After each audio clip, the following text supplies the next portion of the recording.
Assalamu alaikum. Welcome to Islamic Economics series. Today, we're going to dive into a really critical turning point in Islamic economic thought. You know, the 2007 global financial crisis, it didn't just shake up Western economies, it actually triggered a huge intellectual reckoning right here in our own discipline. And out of that came what we now call Third Generation Islamic Economics, a framework that basically argues it's time to get back to our pure foundations, especially after decades of trying to make things work with conventional models and failing. So here's how we're going to break it all down today. First, we'll trace the history through three distinct generations to see how we got here. Then, we'll dig into the intellectual crisis that made this new paradigm so necessary.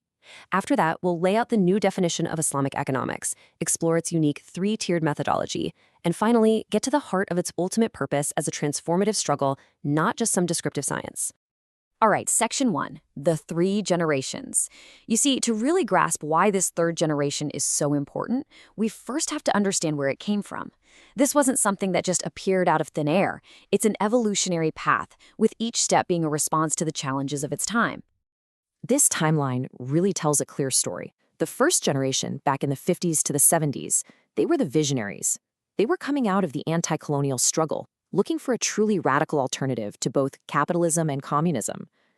But when their political project didn't quite materialize, a second generation of pragmatists came along. Their approach was different. Let's modify. Let's try to Islamicize the capitalist models that already exist. But then, bam, the 2007 crisis hits, and it just exposed how fragile those models really were. And that was the catalyst for the third generation's call for a decisive return to our own authentic Islamic foundations. And that leads us right to the central problem.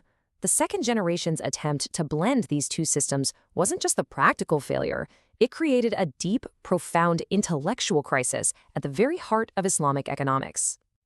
This quote just nails it, doesn't it? The whole project was flawed from the get-go because it was trying to merge two completely contradictory ways of seeing the world. I mean, the core ideas of capitalism are, in so many ways, the polar opposite of Islam's. The result was never going to be a perfect blend.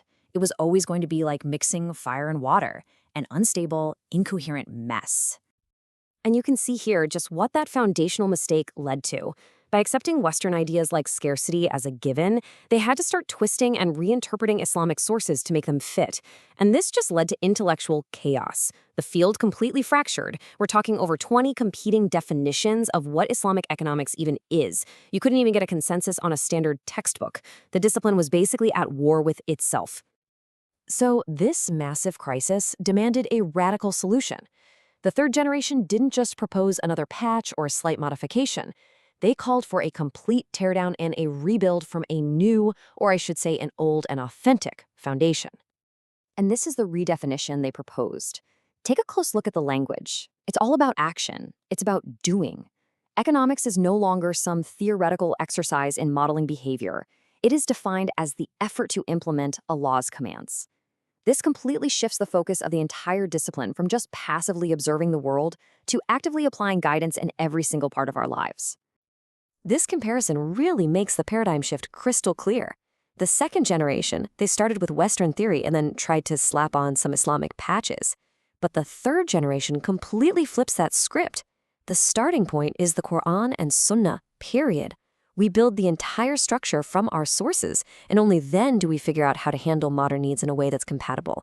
The foundation itself has changed. And here is the theological justification for that shift. The core belief of the third generation is that our divine sources are perfected and complete. They don't need to be supplemented by outside philosophies. This framework flat out rejects the idea that we need to turn to conventional economics for answers, and instead affirms the absolute sufficiency of the revelation. So what does this actually look like in practice? Well, this new definition creates a completely different structure for the subject. It organizes everything into three distinct but connected levels of analysis: micro, meso, and macro.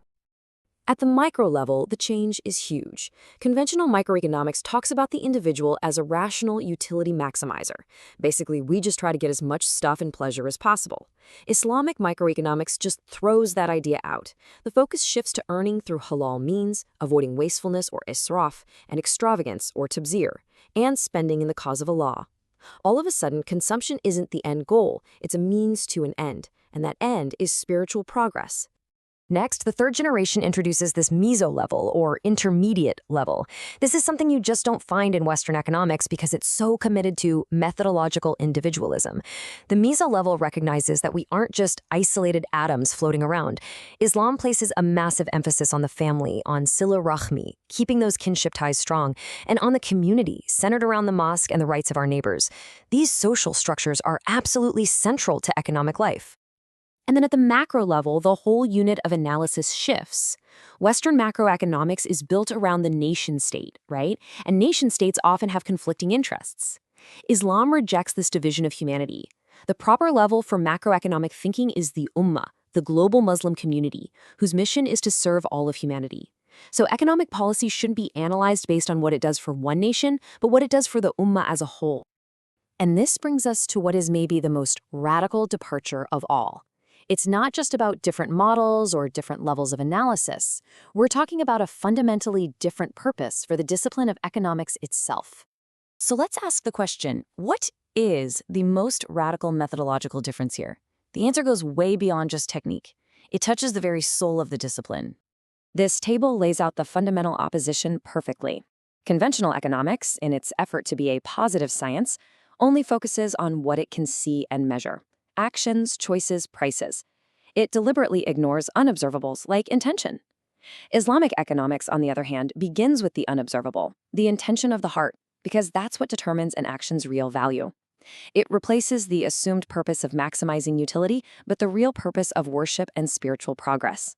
And this leads to the most critical distinction. Conventional economics claims it only describes reality. But Islamic economics is unapologetically normative.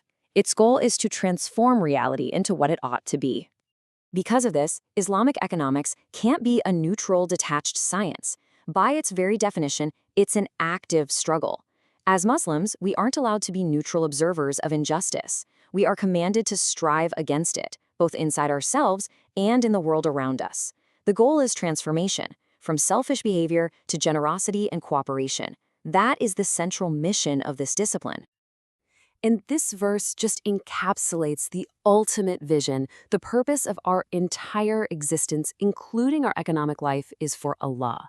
So the central project of Third Generation Islamic Economics is to figure out how the mundane, everyday acts of earning and spending can themselves be transformed into acts of worship, aligning our material lives with our ultimate spiritual purpose.